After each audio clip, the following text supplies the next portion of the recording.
इस शांत मन से कुछ चीजें हम आज जानेंगे जो धर्म से जुड़ी हुई और लाल बहादुर जी की जीवनी से जुड़ी हुई वो अनोखी और अनजान कहानी जो मैं आप सभी को बताने जा रहा हूं।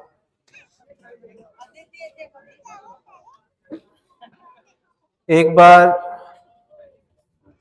राजगृह में, जो आज का राजगीर है, वहां पे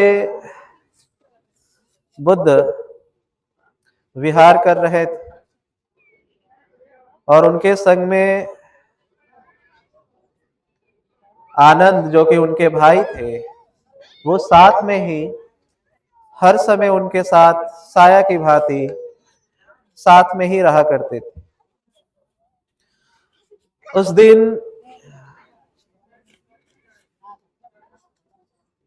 वो एक इतिहास बनने जा रहा था और वो इतिहास बना भी।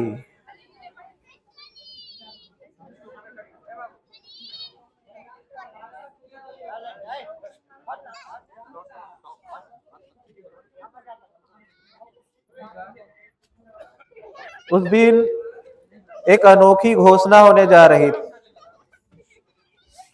और ऐसी घोषणा जो कभी कभार ही मानव इतिहास में घटती। उस दिन बुद्ध ने आनंद से कहा कि आनंद, आज से ठीक 3 महीने के बाद मैं इस देह को त्याग करने वाला हूं। ये जानकारी जैसे ही बुद्ध ने आनंद को दिया, उसका शरीर कँप गया। कुछ देर के लिए तो ऐसा लगा कि आनंद को कि उनका शरीर ठंड पड़ चुका है। वो वहीं पे रोने लगे और बुद्ध से कहने लग गए कि आज ऐसा क्या हो गया है जो आपने ऐसी बातें कही, आपने मृत्यु की घोषणा क्यों की और इतना जल्दी क्या है जाने का। बुद्ध ने जवाब दिया कि जो भी कार्य मुझे करने थे और जो मेरे लिए हो सकता था, जितनी मेरी क्षमता थी, चाहे वो शरीर के तौर पे हो या फिर मैंने शुरुआत में ही आप सभी से कहा कि ये शरीर एक ना एक दिन मरणशील है और ये मरेगा ही। उन्होंने भी ये बात आनंद से कही तो एक सवाल वहां पे उठ करके भी आया आनंद के द्वारा कि बुद्ध ये बताए कि आपने अब तक जितनी भी बातें बताई है, क्या वो संपूर्ण है? तो बुद्ध ने कहा नहीं। उन्होंने उसी जंगल से एक मुट्ठी सूखे पत्ते उठाए और उन्होंने ये बातें कही कि जितनी मेरे मुट्ठी में पत्ते हैं, इतने ही मैंने जानकारियां दी है और जितने पूरे जंगल में पत्ते बचे हुए हैं, उतना छोड़ दिया है, या कहें छूट गया। छोड़ दिया और छूट गया में अंतर क्या होता है? एक तो ये कि उन्होंने बोला कि कुछ ऐसे भी सवालों के जवाब थे जो मैं दे सकता था, लेकिन वैसा पूछने वाला व्यक्ति नहीं था कभी। और छूट गया वो जो मैं दे भी सकता था, लेकिन उसके लिए ये उम्र सीमा है, शरीर की एक सीमा है जीवित होने की, और करोड़ों वर्ष की जो इतिहास है उसे एक शरीर में 80 साल की आयु में दिया नहीं जा सकता है। और जितना 80 साल की आयु में दिया जा सकता है, उससे कई ज्यादा मैं दे चुका हूं। इस शरीर से मैंने इतने कार्य किए हैं, जो कार्य सैकड़ों वर्षों में भी कोई व्यक्ति अगर उसको जीवित छोड़ दिया जाए, कि किसी व्यक्ति की आयु बढ़ा भी दी जाए, कि चलो उसकी आयु 60 साल से लेकर के उसको बढ़ा करके अगर 150 साल भी कर देते हैं, 200 साल भी कर देते हैं, 500 साल भी कर देते हैं, तो वो व्यक्ति इतना कार्य नहीं कर सकता जितना कि बुद्ध ने अपने 80 साल की आयु में पूरा किया था। और 80 साल ही नहीं, उन्होंने सिर्फ और सिर्फ उसमें 45 ईयर्स 45 साल ही कार्य किया। 35 साल की उम्र में उन्होंने बुद्धत्व को प्राप्त किया और आगे के 45 साल उन्होंने मानव हित के कल्याण हेतु, मानव चेतना के विकास हेतु उन्होंने अपना पूरा जीवन न्यौछावर किया। और ये सारी चीजें हुई, 3 महीना गुजरा भी, वो समय भी आया जब उनका निर्वाण नजदीक था। आखिरी भोजन उन्होंने सिवान जिले में, जो आज की सिवान में पड़ता है, पचरुखी नाम का वो जगह है, आप अभी भी जा सकते हैं वहां पे। तो वहां पे एक तालाब है छोटा सा, उसी किनारे उस गांव के एक व्यक्ति ने अपने यहाँ पे भिक्षुओं को और बुद्ध को आमंत्रित किया था। वहां पे उन्होंने भोजन ग्रहण किया और भोजन ग्रहण करने के तत्पश्चात जब वो खाना से उठने वाले थे, उसी समय एक व्यक्ति आया जो कि भोजन पे उसी ने आमंत्रित किया था। उसने कहा, बुद्ध, आपके लिए जो स्पेशल भोजन हमने बनाया वो तो छूट ही गया सबको खिलाने के चक्कर में, तो कृपया कर आप उस भोजन को ग्रहण करें। बुद्ध ने कहा कि मेरा तो भोजन हो गया है, लेकिन फिर भी प्रेम पूर्वक जोर देने पे कि नहीं, ये भोजन आपके लिए ही बनाया गया है, आप इसे खा करके जाए।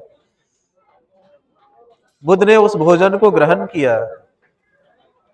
उस समय उनकी आयु 80 वर्ष थी और 45 वर्ष कार्य करते हुए बीते थे।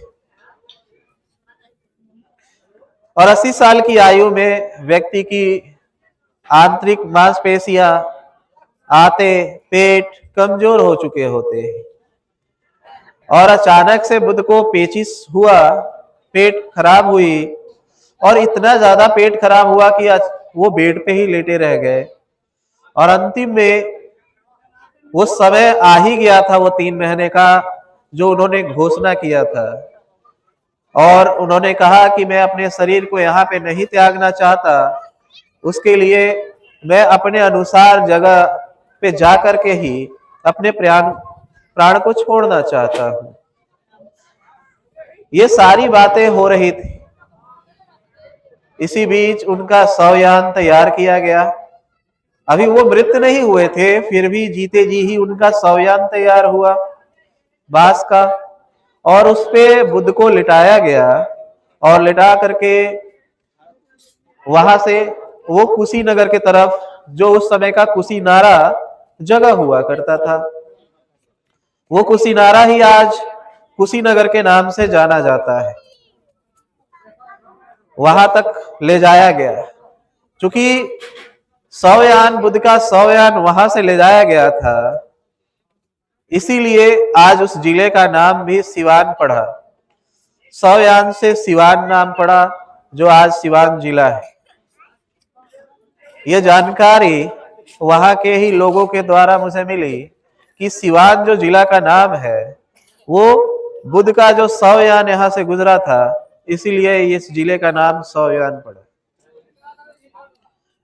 अंतिम दिन था और उन्होंने उस क्षण को भी चूके नहीं। मरण सैया पे लेटे हुए थे, इसके बावजूद भी उन्होंने धम्म देशना की और अंतिम विदाई लिया। अब आप ये चीजें सोच रहे होंगे कि आखिर में मैं कहानी तो सुनाने वाला था लाल बहादुर जी का, लेकिन कहानी इधर से चालू हुआ है बुद्ध के जीवन से। ऐसा इसलिए ताकि आपको कोरिलेट कर सके, समझ सके बुद्ध के जीवन से लाल बहादुर जी के जीवन को समझने में आप सभी को आसानी होगी। इसीलिए इन बातों को मैंने समझाने के लिए इस कहानी का सहारा लिया। जिस तरीके से बुद्ध ने 3 महीने पहले ही आभास कर लिया था अपने मृत्यु का, और ऐसा हो सकता है क्योंकि हम लोगों ने ध्यान को अभी तक जाना नहीं है। जैसे जैसे हम ध्यान को जानेंगे और गहराई से इसे समझेंगे, और ये किताबों से नहीं, जानकारियों से नहीं, किसी के भाषण को सुनने से नहीं, मेरी देशना भी सुनने से नहीं, ये ध्यान के अनुभव से ही जाना जा सकता है। कि जैसे जैसे हम ध्यान की गहराइयों में जाते जाते हैं, वैसे वैसे हम समय को और आगे और पीछे होने वाली घटनाओं को भी पूर्वानुमान और पूर्वानुभव कर सकते हैं। लेकिन अनुभव करने वाला व्यक्ति भी जान नहीं सकता, बस उसके द्वारा वो बहता है। एक जिसे हम इंग्लिश में हैपनिंग और डूइंग, दो अलग अलग चीजों का उपयोग होता है। हैपनिंग का मतलब हो जाता है कि कुछ चीजें हो रही हैं, और डूइंग का मतलब हो जाता है कि वो चीजें की जा रही हैं। अब जिस तरीके से ये बल्ब आपके ऊपर दिख रहा है,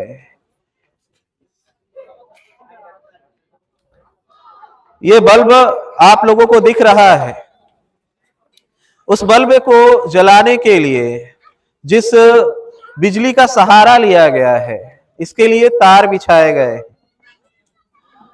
क्योंकि ये तार बिजली को, बल्ब को जलाने में सहायता नहीं प्रदान कर रहा है, ये बस एक वाहक बना हुआ है। बिजली को जो ऊर्जा है उसे बल्ब तक पहुंचाने के लिए।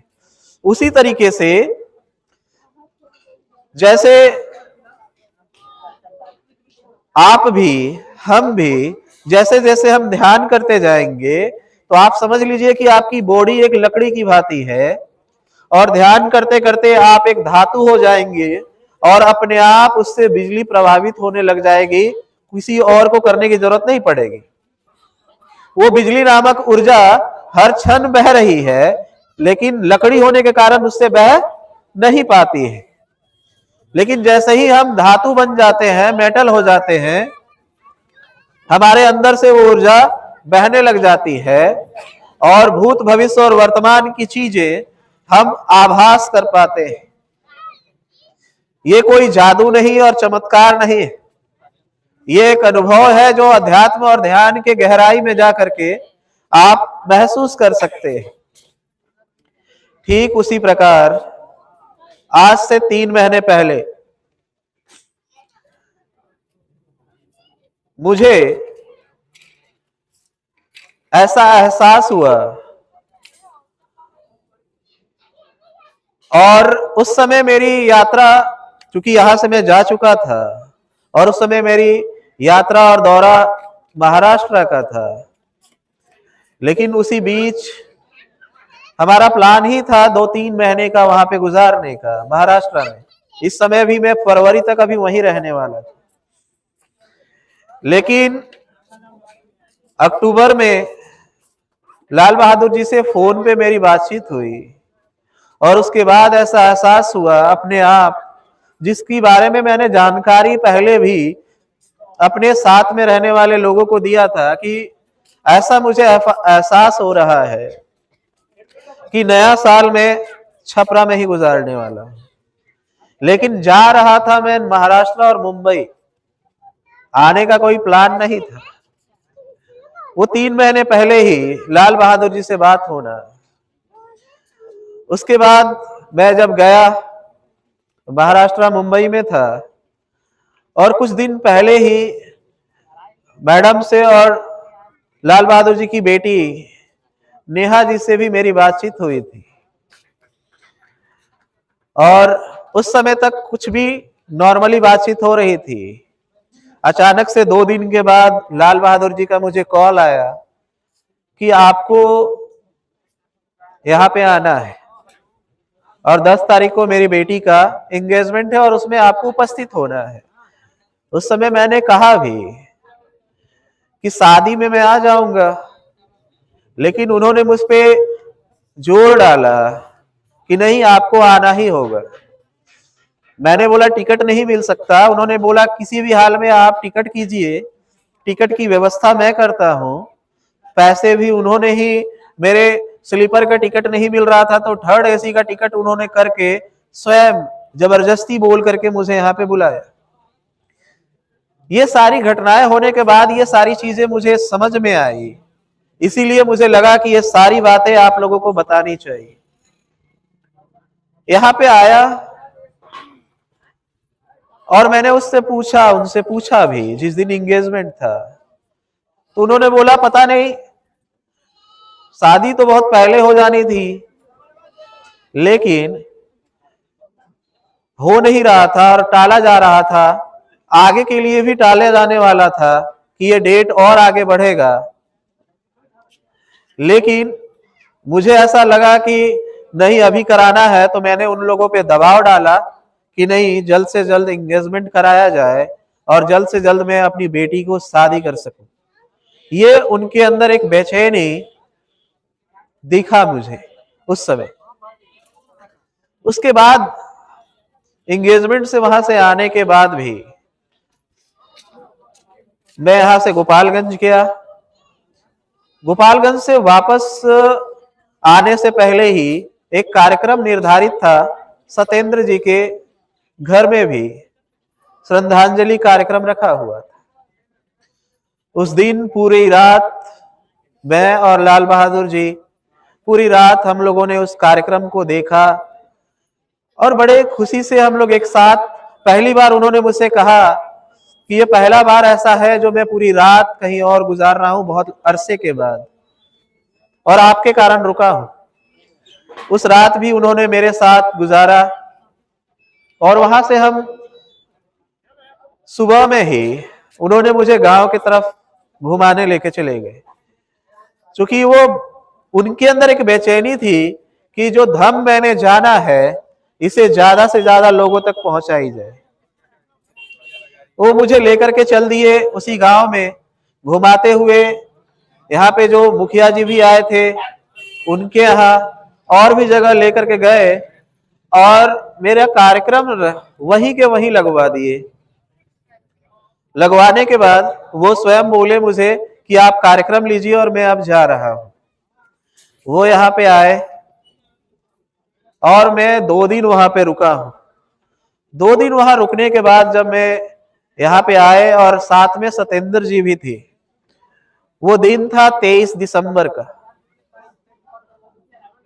और ये दिन खास करके बहुत ज्यादा मुझे अब याद रहने वाला है, क्योंकि ये दिन कुछ ऐसा उन्होंने बोलने वाले थे जिसका एक्सपेक्टेशन कोई भी सोच नहीं सकता है कि कोई व्यक्ति ऐसा क्यों कहेगा।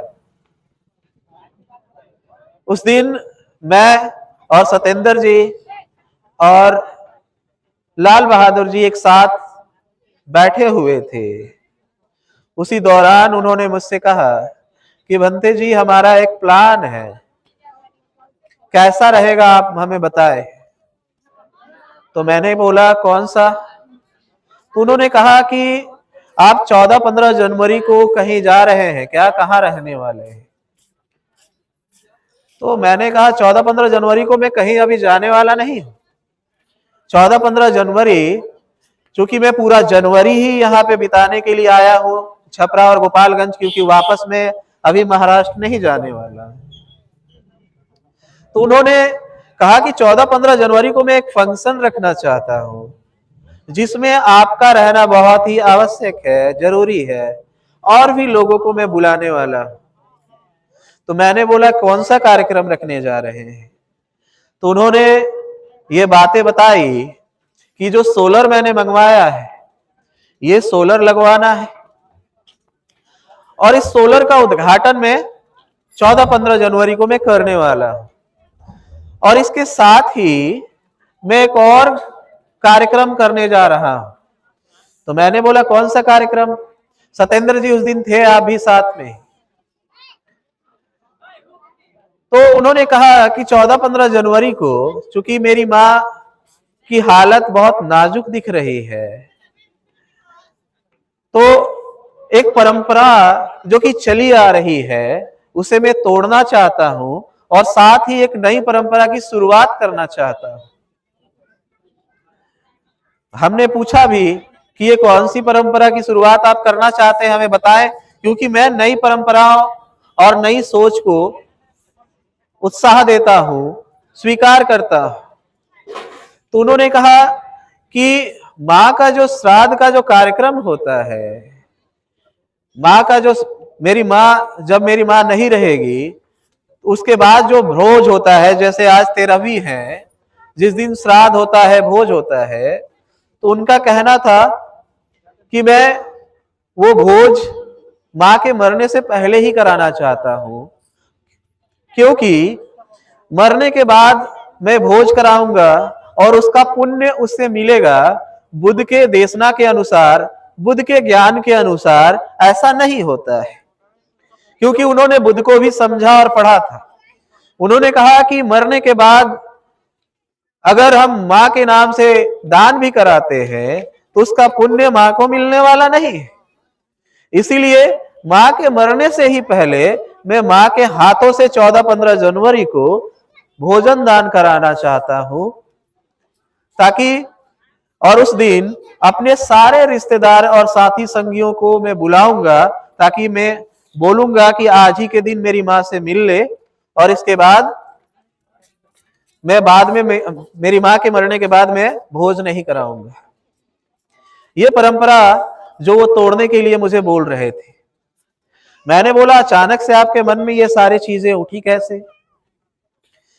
उन्होंने कहा उस दिन भी अचानक से, जैसे मैंने कहा ना कि लकड़ी जैसे ही धातु बन जाता है और लकड़ी में अगर बिजली सटाया हुआ है, बिजली दी हुई है, लेकिन जैसे ही अगर उस लकड़ी को हटाकर अगर वो लकड़ी अगर मेटल बन जाती है, धातु बन जाती है, तो तुरंत से बिजली उसमें प्रभावित होने लग जाएगा।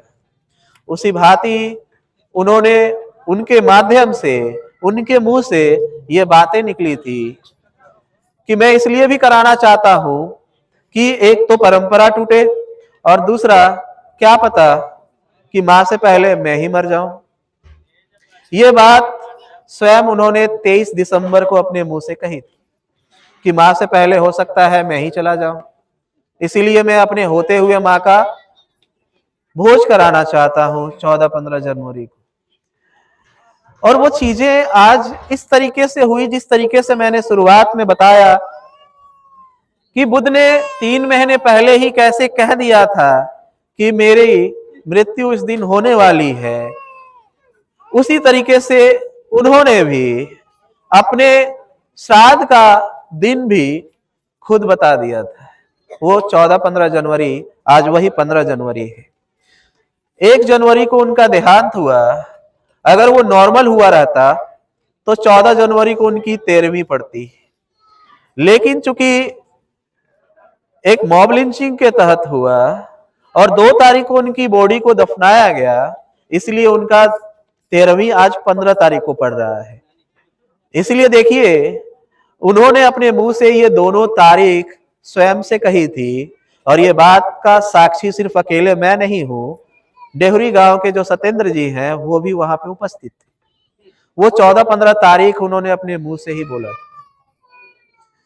उस 23 दिसंबर के बाद भी बहुत सारी ऐसी चीजें होना शुरू हुई कि जब भी मैं सुबह सुबह, चूंकि विद्या जी के यहाँ पे ठहरा करता, तो सुबह सुबह वो मैं जब भी यहाँ पे आता तो वो बार बार मुझे कुछ ना कुछ कहते कि मेरे बड़े बेटे को देखिए, मेरे छोटे बेटे को आप समझाइए, क्योंकि मैं पिता हूं तो वो सुनते नहीं है, आप समझाएंगे तो समझेंगे, मेरी बेटी को भी समझाए।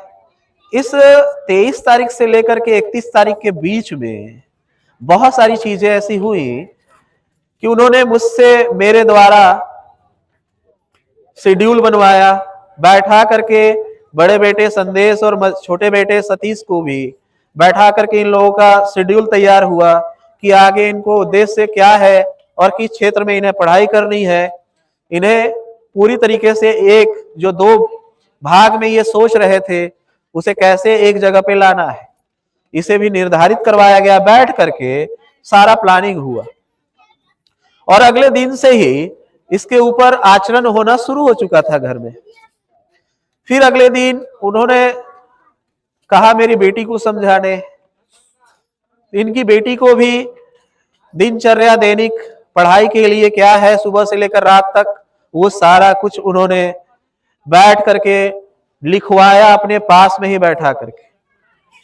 उस समय मैं, उनकी बेटी, उनकी पत्नी, सभी कोई वहां पे उपस्थित। उसके बाद ये सारी चीजें कार्यक्रम फिक्स हुआ कि हाँ अब आगे से सुबह से लेकर रात तक क्या क्या करना है, ये सारी चीजें निर्धारित हो चुकी थी। आगे धीरे धीरे वो सारी चीजें पालन होना भी शुरू हुआ। मुझे जहां तक याद है 27 दिसंबर को और उससे पहले 25 दिसंबर कुछ चीजें ऐसी घटी जो कि इससे पहले हुई नहीं थी। 25 तारीख को हमने क्रिसमस डे मनाने का प्लान भी किया और हुआ भी, बहुत अच्छे से हुआ। और उस दिन जाने अनजाने मेरे हाथों से दीक्षा कार्यक्रम भी हो रहा था। लेकिन उस दीक्षा कार्यक्रम में भी चूंकि उस दिन आप लोग उपस्थित थे तो आप लोगों ने याद किया होगा कि मैंने सबको दीक्षा के तौर पे सभी लोग आए थे और मैंने सबके हाथ में कुछ ना कुछ दिया था पहनने को लेकर के।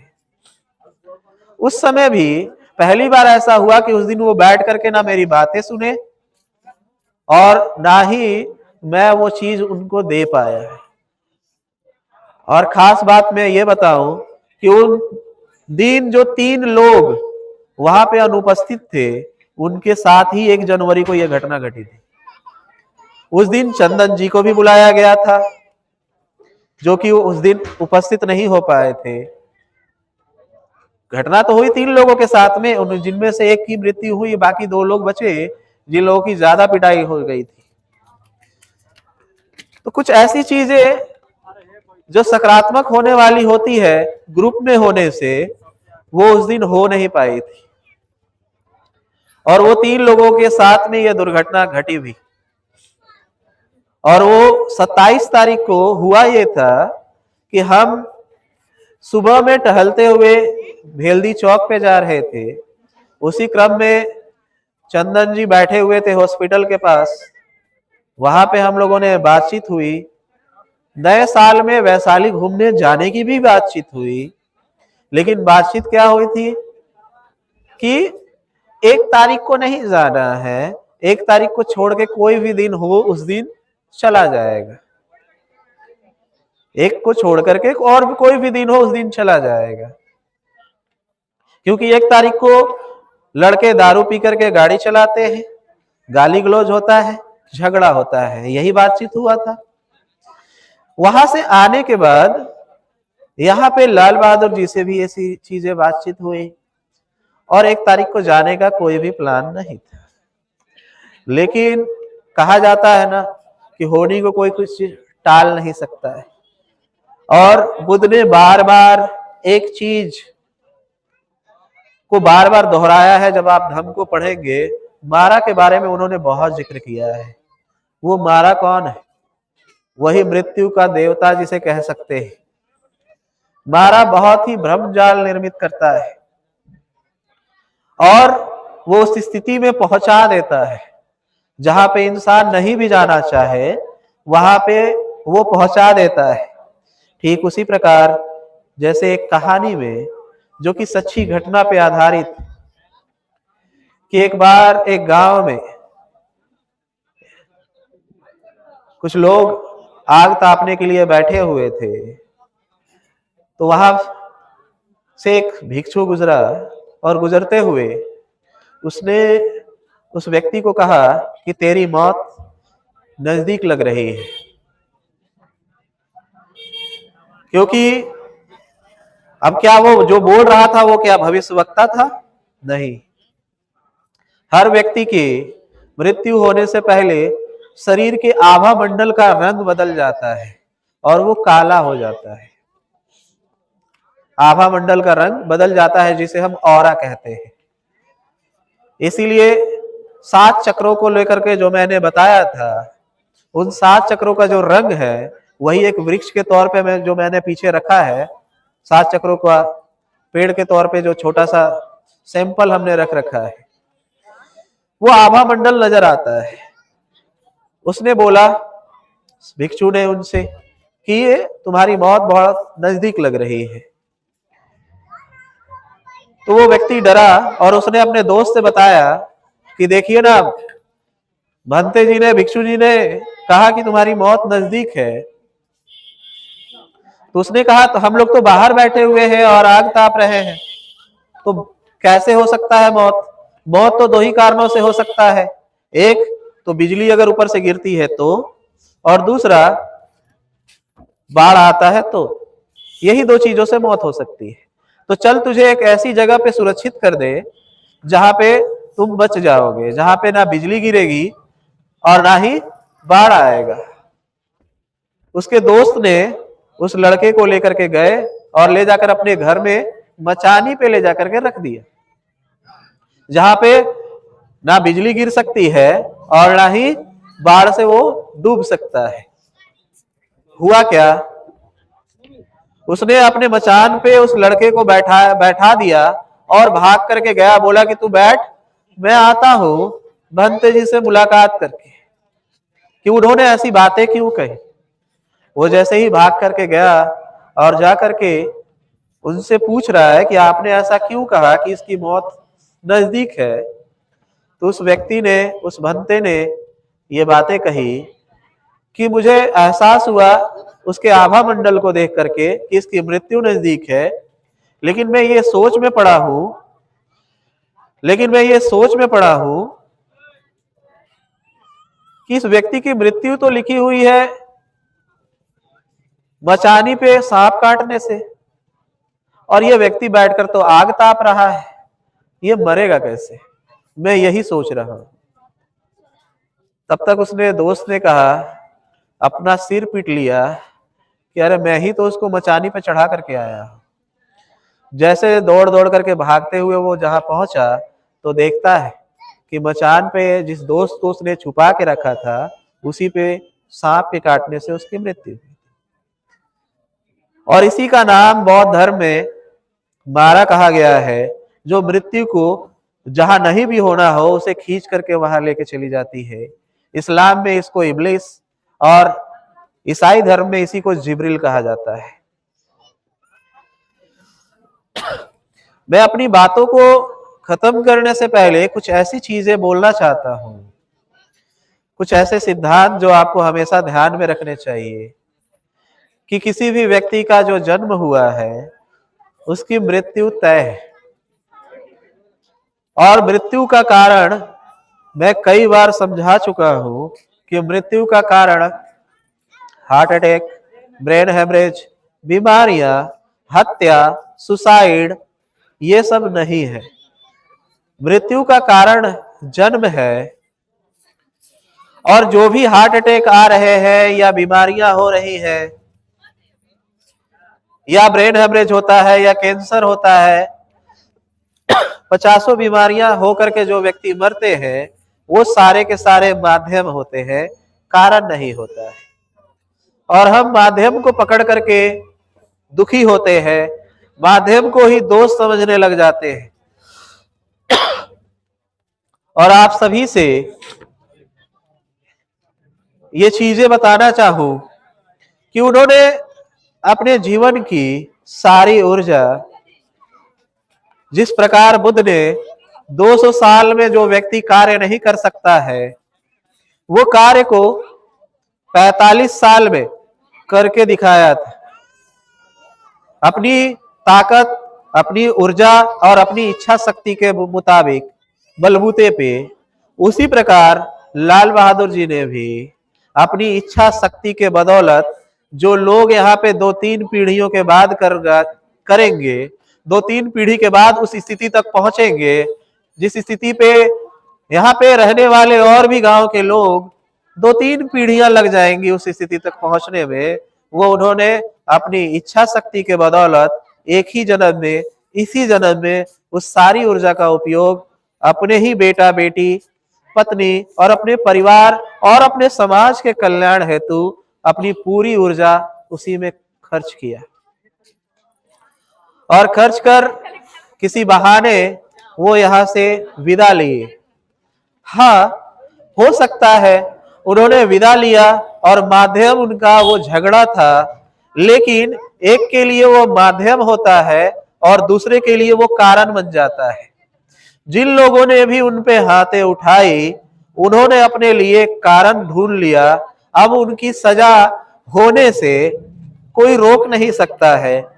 वो पुलिस की सजा से बच जाए तो समाज की सजा से नहीं बचेंगे, समाज की सजा से बच जाए तो व्यक्ति की सजा से नहीं बचेंगे, और अगर व्यक्ति की सजा से भी बच जाए तो प्रकृति की सजा से नहीं बचेंगे।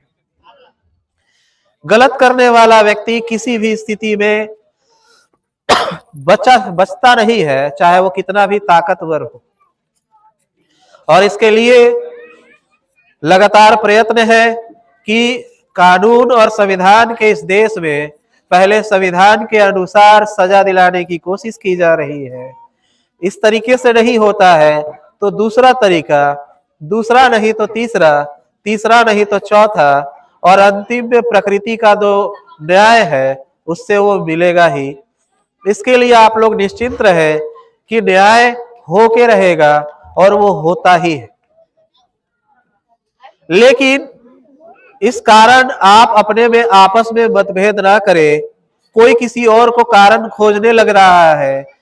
हाँ, ये दुखी घटना है और हमें भी दुख है कि ये घटना घटी, लेकिन अगर इसके लिए आप किसी दूसरे को कारण ठहराएंगे कि उसके कारण ऐसा हुआ, इससे उसके कारण वैसे हुआ, फलाने के कारण ऐसा हुआ, फलाना ऐसा नहीं करता तो ये नहीं होता, फलाना नहीं कहता तो वहां नहीं जाते, ऐसा कह करके आरोप प्रत्यारोप करके उस व्यक्ति को तो वापस नहीं पाएंगे। लेकिन जो रिश्ते हैं जो इस गांव में, चाहे वो आपके परिवार के हो, पटीदार के हो या गांव समाज के हो, ये रिश्ते आप खराब कर लेंगे, क्योंकि आरोप और प्रत्यारोप करके आप रिश्तों को कमजोर करते हैं। और रिश्ते जब खोखले हो जाएंगे और कल चल करके जब दोबारा आपके ऊपर में कोई विपदा आएगी तो वो व्यक्ति खड़ा नहीं होगा ये सोचकर कि नहीं, पहले तो मेरे पे इल्जाम लग चुका है तो आगे से मैं अब इसमें हाथ नहीं डालूंगा। इसीलिए आरोप प्रत्यारोप कर अपने ही रिश्तों को, नजदीकियों को तोड़े नहीं, खत्म नहीं करे और एक दूसरे में मैत्री भावना का संबंध बनाए रखे, संगठित रहे, सुरक्षित रहे और प्रेम बनाए रखे। इसी आशा और विश्वास के साथ मैंने जो आप लोगों को लाल बहादुर जी के लिए जितनी भी जानकारियां देनी थी दी, और मेरे तरफ से भी उनकी जो शुद्ध चेतना है उसके लिए उनका आभार, मंगल कामना है, ताकि उनकी जो आशीर्वाद है और चेतना हर समय उनके बच्चों, समाज, परिवार के लिए हमेशा ही प्रोत्साहन का कारण बनेगी। मृत्यु को शोक का कारण ना समझे। मृत्यु को शोक समझ रहे हैं, ठीक है, लेकिन मृत्यु अंत नहीं है, एक नई शुरुआत है। ठीक उसी प्रकार जिस प्रकार जीसस की मृत्यु के बाद क्रांति आई थी, ठंडे नहीं पड़े थे। यहां से जिम्मेदारी खत्म नहीं होती है, बढ़ती है उन सभी लोगों के लिए जो लोग लाल बहादुर जी से प्रेम करते हैं, चाहे उनके बेटा बेटी हो, उनकी पत्नी और परिवार हो। मैं यहां से फिर से कह देना चाहता हूं कि आप लोग अगर यहां से उठ करके जाते हैं और जा करके उनके द्वारा दिए गए सपनों को भूल जाते हैं, उसी दिन ये साबित हो जाएगा कि आप उनके बेटे नहीं हो, आप उनकी पत्नी नहीं हो, आप उनके बेटी नहीं हो, आप उनके प्रियजन नहीं हो। क्योंकि आपके मन में अगर उनके लिए प्रेम है, स्नेह है, इज्जत है, तो आप उनके द्वारा बताए गए मार्ग को और उनके द्वारा किए गए कार्य को और ज्यादा तेजी से, दुगुने 10 गुने तेजी से इस कार्य को और आगे बढ़ाएंगे। इसी आशा और अपेक्षा के साथ मैं अपने वाणी को यहीं पे विराम देता हूं। नमो बुद्धाय।